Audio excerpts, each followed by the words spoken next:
بسم اللہ الرحمن الرحیم۔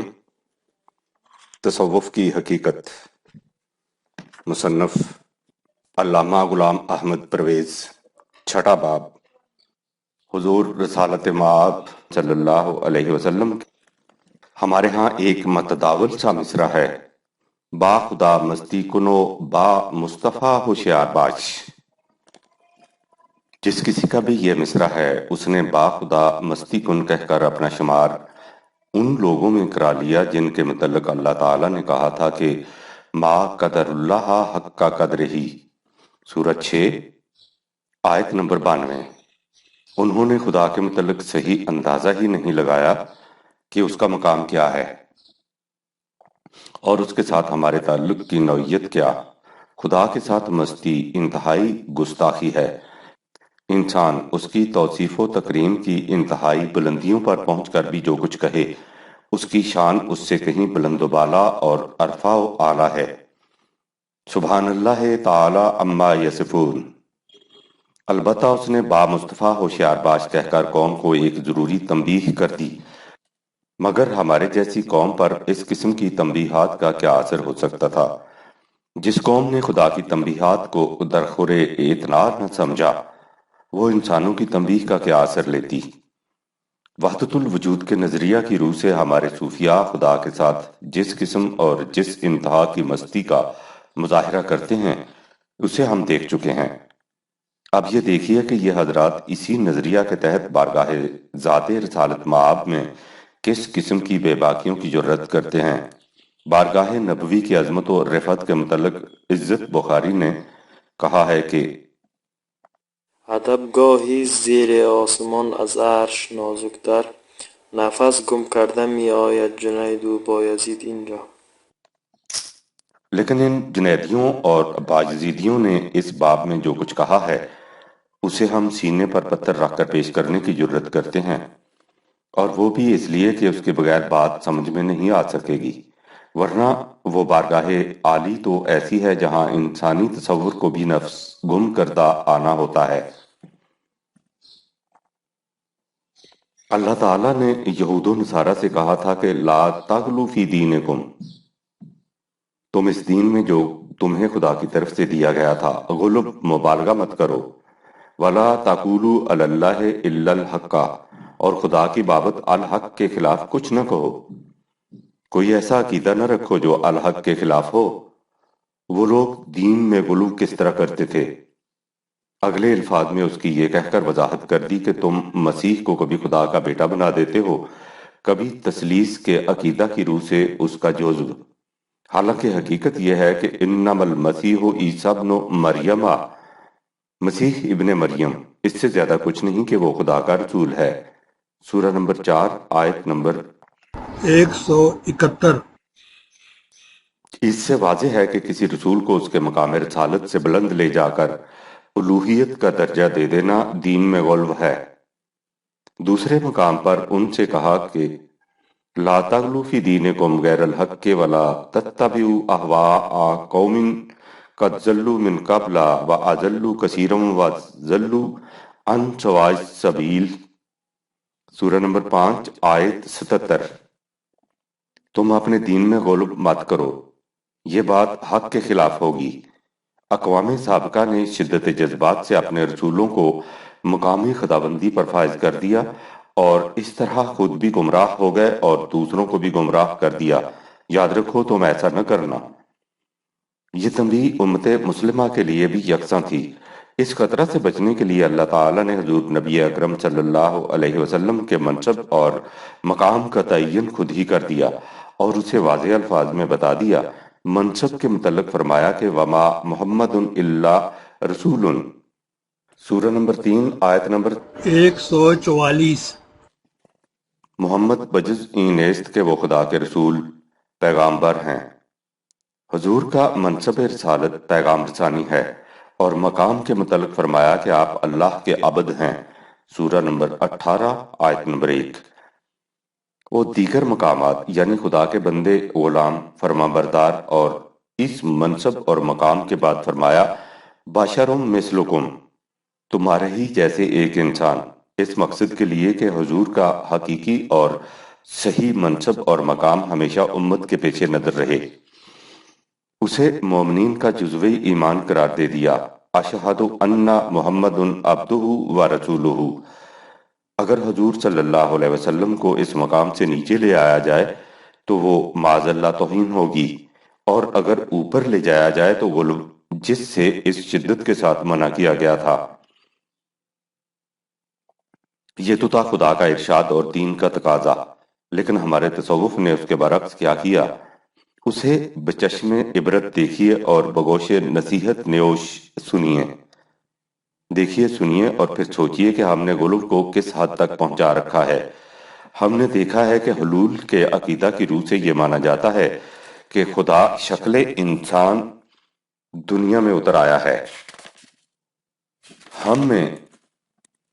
ہم میں سے کس نے یہ شعر قوالوں کی زبان سے نہیں سنا اور اس پر بزرگان کرام کو سر دھنتے اور وجد میں آتے نہیں دیکھا؟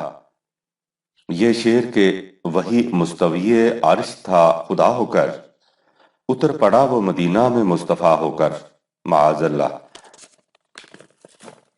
برصغیر ہند و پاک میں مولانا احمد رضا خان مرحوم کا فرقہ، جو اپنے آپ کو سواد اہل سنت والجماعت سے تعبیر کرتا ہے، لیکن جو عام طور پر رضائیہ یا بریلوی فرقہ کے نام سے متعارف ہے، اس باب میں متشدد عقائد رکھتا ہے۔ رسول اللہ صلی اللہ علیہ وسلم کے عین خدا ہونے کے متعلق ان کے اکثر اقوال پیش کیے جا سکتے ہیں، لیکن ہم ان کے دو ایک اشعار پر اکتفا کرتے ہیں۔ قرآن کریم میں اللہ تعالیٰ کے متعلق ہے، هو الاول والآخر والظاہر والباطن وہو بکل شیء علیم، سورہ 57 آیت نمبر 3۔ وہی اول ہے، وہی آخر، وہی ظاہر ہے، وہی باطن، اور وہ ہر شے کا علم رکھتا ہے۔ یہ اللہ تعالیٰ نے خود اپنے متعلق کہا ہے، لیکن مولانا احمد رضا خان مرحوم کے صاحبزادہ مولانا حامد رضا خان حضور نبی اکرم صلی اللہ علیہ وسلم کو مخاطب کر کے کہتے ہیں، هو الاول هو الآخر هو الظاہر هو الباطن بکل شیء علیم، لوح محفوظ خدا تم ہو، نہ ہو سکتے ہیں دو اول، نہ ہو سکتے ہیں دو آخر، تم اول اور آخر، ابتدا تم، انتہا تم ہو۔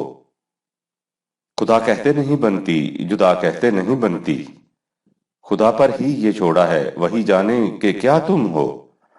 اسی عقیدہ کا حامل ایک اور شاعر ممتاز نعت کو کہتا ہے، اگرچہ ظاہر میں وہ عرب ہے مگر حقیقت میں عین رب ہے، میم کا پردہ۔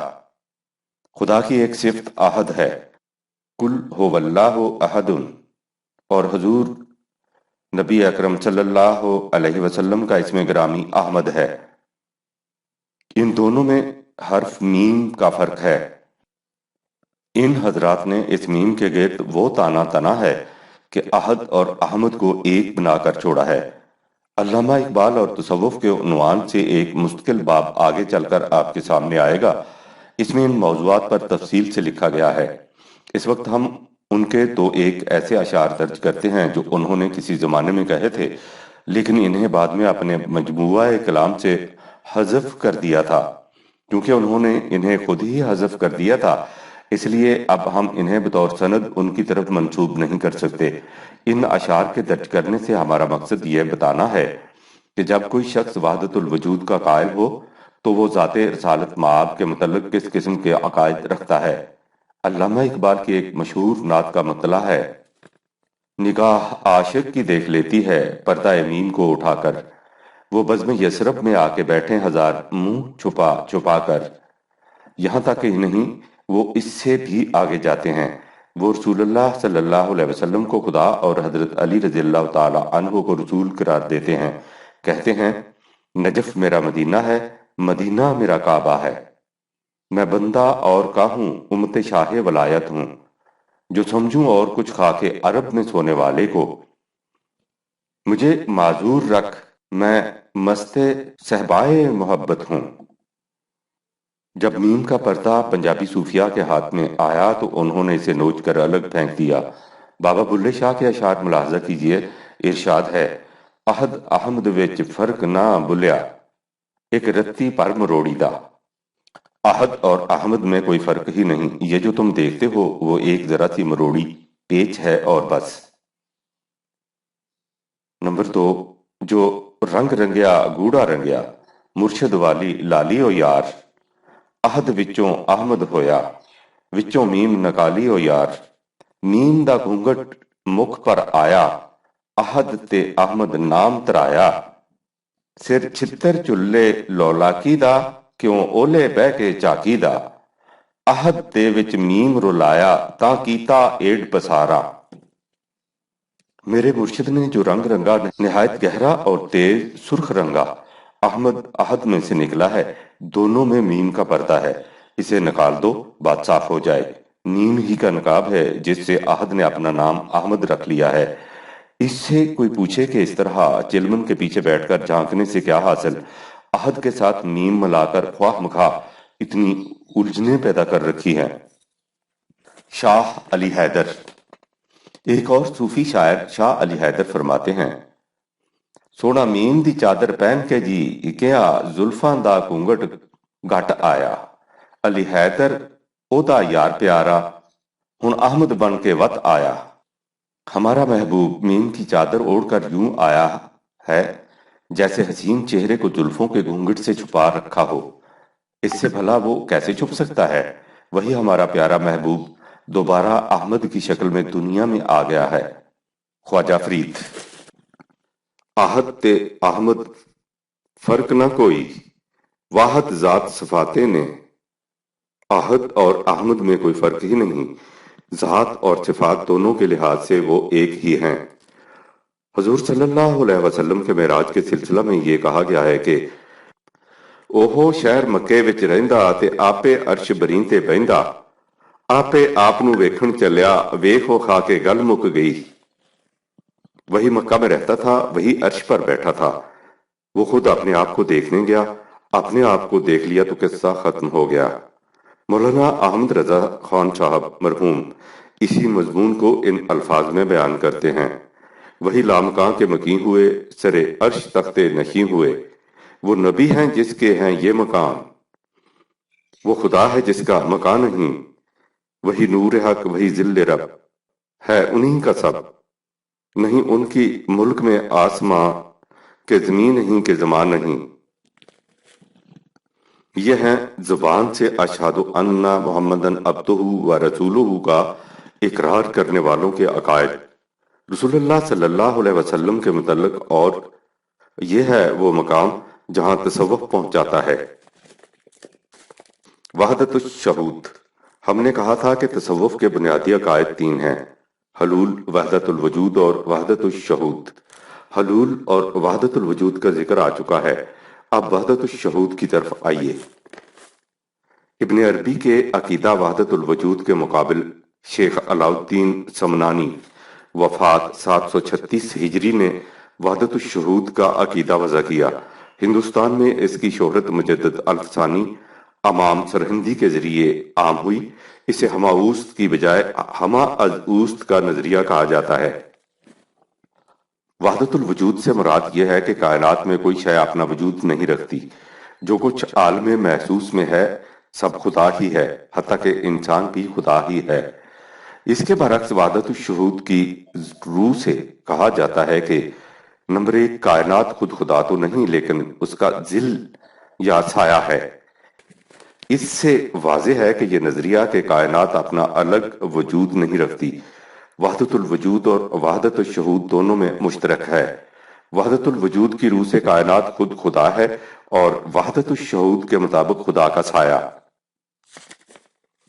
نمبر 2، جہاں تک انسان کا تعلق ہے اس کی روح خداوندی کا جزو تو نہیں، لیکن انسان کشف و وجدان کے ذریعے ایسی بلندیوں تک پہنچ جاتا ہے جہاں اس کی ذات خداوندی میں مدغم ہو جاتی ہے۔ اسے فانی فی اللہ باقی باللہ کی اصطلاح سے تعبیر کیا جاتا ہے۔ غالب کے الفاظ میں عشرت قطرہ ہے دریا میں فنا ہو جانا۔ نظریہ وحدت الشہود کی تفاصیل اور بھی ہیں، لیکن ہم نے یہاں صرف اس کا ملخص پیش کر دینے پر اکتفا کیا ہے۔ وصال اور عرس۔